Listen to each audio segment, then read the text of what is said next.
We're going to be thinking today about the courage to love. Friday afternoon, I had the great honor of standing with the LGBT caucus of the City Council and to stand for lesbian, gay, bisexual, and transgender people around the globe on the steps of City Hall. The caucus had gathered to protest the statements made by City Council member Fernando Cabrera. Have you guys seen that stuff? Cabrera, who is not only a member of the council, is also a pastor, was in Uganda, and he made statements celebrating the fact that the so-called godly people of Uganda are now in charge, and thanks to their anti-gay legislation, prosperity is on the rise and HIV is on the decline. Being gay is a crime in Uganda. It's a crime that can be punished by life imprisonment. In fact, if you rent property to somebody who's gay in Uganda, you're a criminal. But Cabrera thinks this is all fabulous and great news because the so-called righteous people are in charge of the government. The council members made a beautiful statement about how if they were living in Uganda right now, all of them would be in jail. It's shocking. It's shocking to listen to a person of the cloth talk about hate in the name of love, to talk about oppression in the name of God. I'm deeply distressed when people who claim to love God hate their neighbors, all in the name of God. This isn't the first time that the church, and I'm going to pick on the church, the church doesn't have the market on hate speech, but I'm a Christian, so I figure, let me point a finger this way. This isn't the first time that people of faith, so-called Christians, have enacted hate in the name of love. The Holocaust, in the name of God. Jim Crow and apartheid, in the name of God. Burning crosses and burning witches, in the name of God. Telling black people that they have the curse of Cain, in the name of God. This kind of religion, this kind of Christianity, well, it just ain't right. Somebody say amen. And it gives the rest of us Christians a horrible reputation. And religion is a very powerful tool. It's a force for love and good, or it's a very powerful tool for hatred and fear. And here's the problem with hate-filled religion. It's immature. It's childish. It's oppositional. It's polarizing, and it's just plain mean. It can kill the soul of a teen struggling to own his sexual self. He'd rather kill himself than live with the oppression of his church. Violence against gays is authorized by this kind of immature religion. Transgender bodies are hated by immature religion. Women's rights to manage their own bodies and make choices is dismantled by immature religion. A black woman looking for help on a dark night is shot to death on the steps of a frightened neighbor. From Cape Town to Chicago, unhealthy, immature religion creates God talk that teaches fear and hatred and the derision of brown bodies that don't speak English. This kind of religion is unhealthy, and it authorizes the psychological and the physical violence that we enact on each other in the name of God. Projects horrible things onto God. I'm pretty clear that religion needs to get well, it needs to grow up, and it needs to get healthy. I have this really crazy idea, and I just want to test it. But I have this crazy idea if all of the world's religions would teach love, if we examined our most precious commitments and traditions through the lens of love, wars would end. People would share their resources. Mass shootings would be past tense. old people would be valued and young people would be cherished. We would care for our earth with tenderness. Everyone, no matter what their orientation, would be welcome in religious communities everywhere, and everybody would have enough.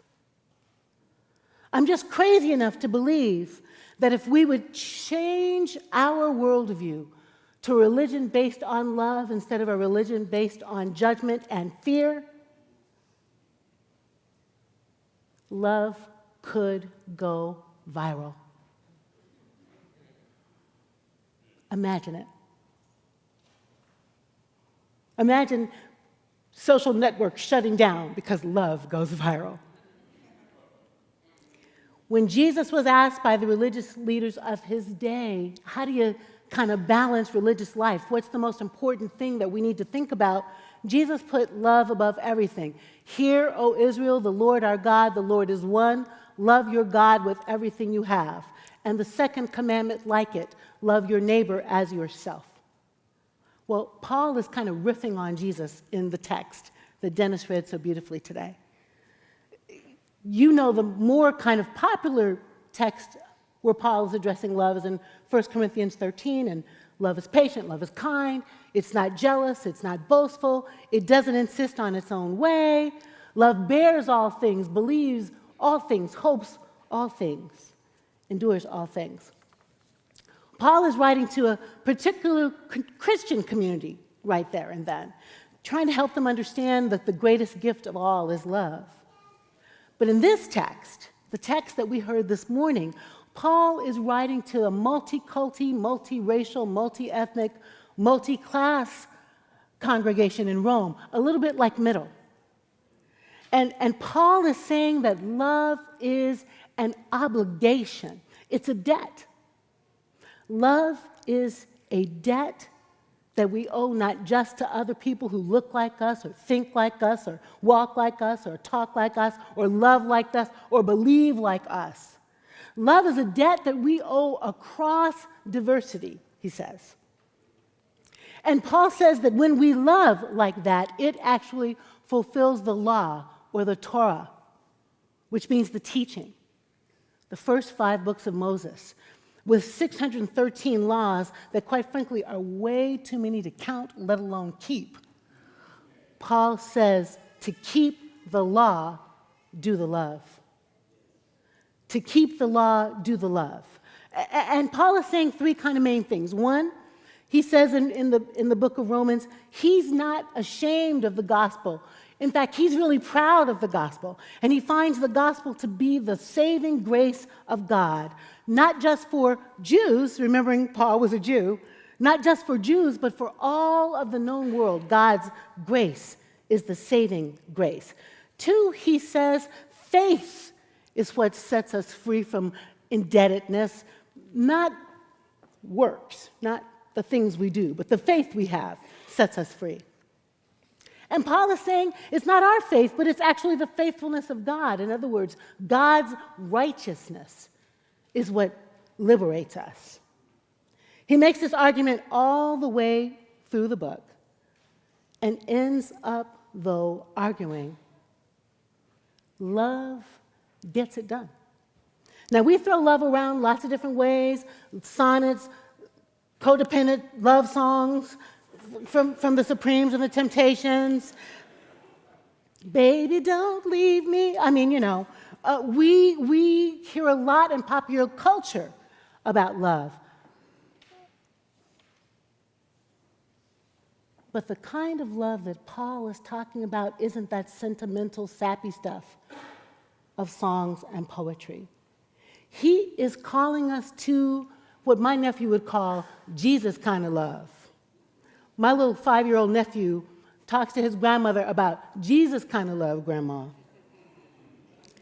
The lay your life down kind of love. The do unto others as you'd have them do unto you kind of love. The kind of love Paul is talking about is tough love. I don't mean send your children to prison love by tough love, but I mean courageous, hard love. Love that requires sacrifice and introspection. One of my favorite commentators says, "We urgently need moral reflection at every level of church and society on what exactly love is, what it means and what it doesn't mean, and more specifically, the space of moral learning required to attain it." Do you hear that? This kind of love is about a shift, like a shift in attitude, like Patti LaBelle would sing, get a new one. But it's a shift in worldview. It's about ethics. How do we be because of what we say we mean?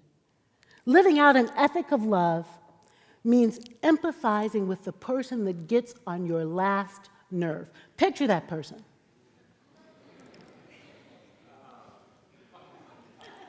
See her? The one you want to stab in the neck with a Bic pen when you're so angry? The kind of love that Paul is talking about in this text means looking at that person as a subject who has needs, who might be sad, to empathize with them, to understand what drives them, as opposed to judging them. Taking a walk in their moccasins or in their Louboutins. Okay, just want to make sure you're listening. Listening to their passions, their hurts, and their dreams and aspirations with an open mind and an open heart. The kind of love Paul is writing about, the Jesus kind of love, means reaching across the chasms of difference to connect and find similarity. This kind of love is not safe in its own cocoon. It reaches out across to the other to find kinship and similarity. This kind of love, the Jesus kind of love, stubbornly commits to the hard work of learning, adapting, being curious about the other, suspending judgment, and seeking out the heart of the one who's different. It is the way we get it done. It's not easy. This kind of love makes me not judge Councilperson Cabrera, but to rather find out what in the heck is making him feel this way. I don't like that kind of love all the time.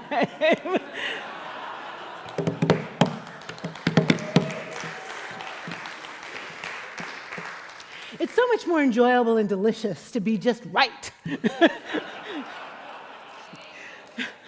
Just liberal and right and progressive and just clear, Amen. This kind of love is not for the faint of heart. This kind of love is for, pardon my expression, badasses who are willing to risk being right, to take a chance on being vulnerable, to step out on faith with our minds open and our backs strong.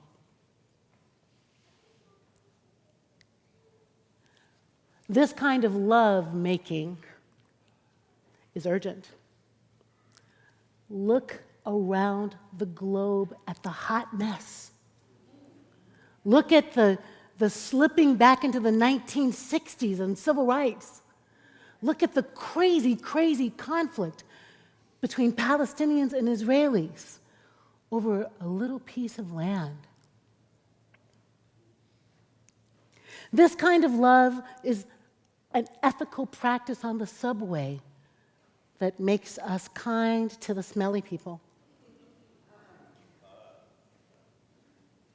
This is the kind of love that makes us take a risk to give that $2 to that homeless guy, even if you think he might go buy some alcohol.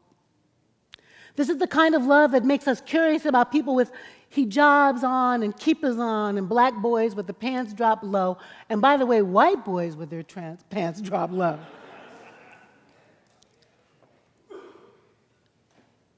This is the kind of love that makes us curious about those shaggy young adults laying on the streets with their dogs.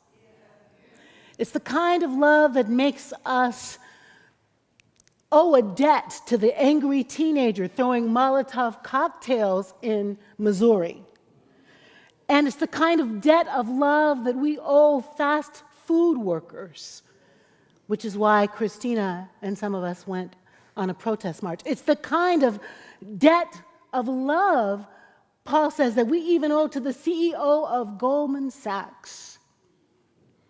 Oh my God, really? Paul says we have a debt to pay, a real love debt to pay, a Jesus kind of love that lays your life down kind of debt to pay. Dr. King once said that love is the only force capable of transforming an enemy into a friend. There's just too much enmity, friends. There's just too much strife. There's just too much fighting. There's just too much battling. So what does the love look like? A woman helps a stranger find a place to stay after a car accident. That's love. Two friends fight about something important and break up because of it and stay broken up when neither of them remembers why. And the one picks up the phone and says, I feel a little silly. Can we talk about it? That's love. Crazy violence erupts around police toward minorities, and they're policing your family, and you feel a little judged, but maybe you go to a town meeting anyway, just to see what's happening. That's love. Your besties are writing crazy stuff in the Ethernet, and rather than just deleting it, you actually write back and call foul. That's love. You're terrified if you try to talk about race, somebody's going to call you a racist. Amen. But you take a risk and try to start that conversation anyway. That's love. That's love. You go rebuild moldy houses in New Orleans and in the Far Rockaways. That's love. Love is not passive. It is not nammy-pammy. It is not wimpy. It might not insist on its own way, but it will insist on justice. Real love will march for climate change this September 21. Love believes it can make a difference and will push the envelope to make it so. Love hopes for a new world in which people are free and in which everyone has what they need. Real love doesn't imagine that there should be some poor people and some really rich people. Real love might be a little socialist. Love puts on sneakers and marches and stands up and stands in and shouts down evil. Real love believes all people are created equal and it will not abide sexism. Believes women should get paid the same amount as men for equal work. It doesn't imagine that because there's a female pastor preaching that the feminist movement is finished. Real love takes courage. It risks being seen and known and maybe even rejected by the other. Love is foolish and goofy and embarrassing and strong and resilient and loving and caring. It's a force for good. It's not easy, but it's right. Gandhi said, where there is love, there is life. I love that. So here's some practical things. Paul Tillich once said that the first duty of love is to listen. Middle family, all year we're going to be talking about God's household. And I wonder if in this year you will pick one person to be in relationship with that doesn't look like you. Somebody a little older or somebody a little younger. Somebody a little straighter or somebody a little gayer. Somebody black if you're white or somebody Asian if you're Latino. Somebody who's different than you. If you're a lawyer, maybe you pick an actor.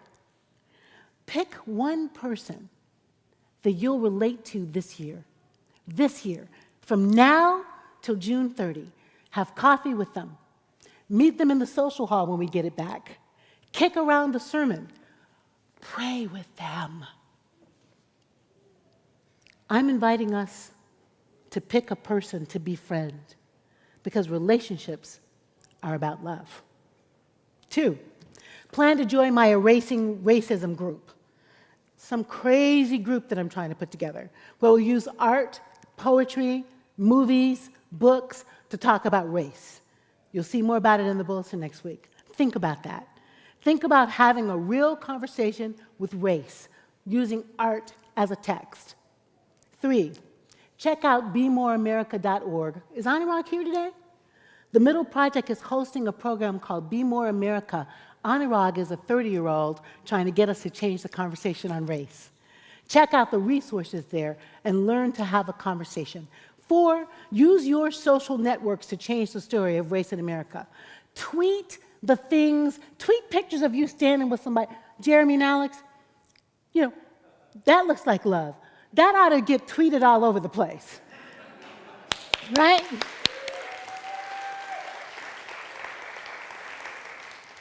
Send the positive wave of energy into the atmosphere that love will and can heal the world.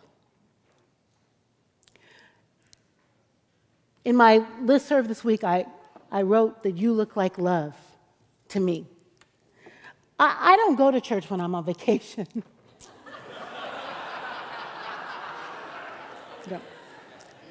Don't do it. When I go to Chicago, my mom makes me go to the church that I grew up in, and this summer I heard like the worst sermon of my life at this church, and it just tells me, yes, Jacqui, rocks, rivers, trees, ocean, sand, that's your God in the summer. I'm just saying. And so I miss you. Like, I miss who we are. I don't think is it possible that you don't have any idea how unique we are? I do consulting. I get around. That's what they say. You and me after school. Nobody looks like you. Nobody looks like this. You look like love, Middle Family.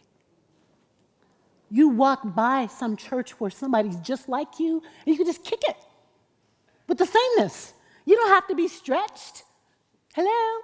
Some of the church growth people say, people learn more about Jesus in same groups. BS. That's not true. But people are afraid. They're afraid to sit next to somebody who's different on a Sunday morning.